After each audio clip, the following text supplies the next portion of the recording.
Hi, today we're going to learn how to reinitialize the driver's seat to memorize the spot 1 and number 2. At certain times you may lose initialization. It's a quick fix. You don't have to bring it to the dealer. Come on over and we'll see how it's done.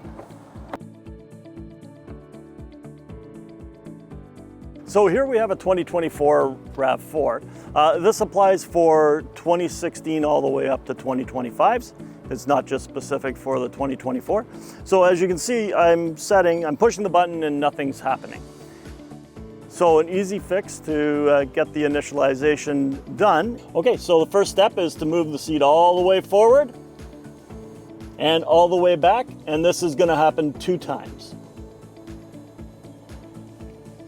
We'll put the seat in the middle position, and then we will raise the back and lower the back. So we're going to put the back all the way forward and all the way back. And again, this is 2 times we have to do that. And then we can tailor it to how we want it.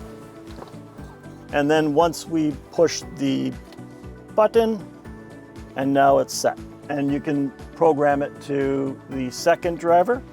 So because I am shorter than Anthony, I am going to set it to where I want it.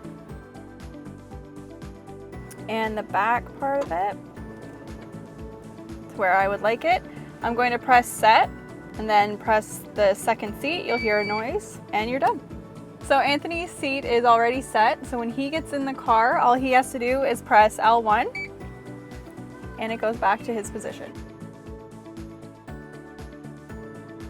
Okay, so now we've walked you through the process of initializing the driver's seat and the memory functions. Should you have any issues reinitializing it, you can always visit us at Mississauga Toyota.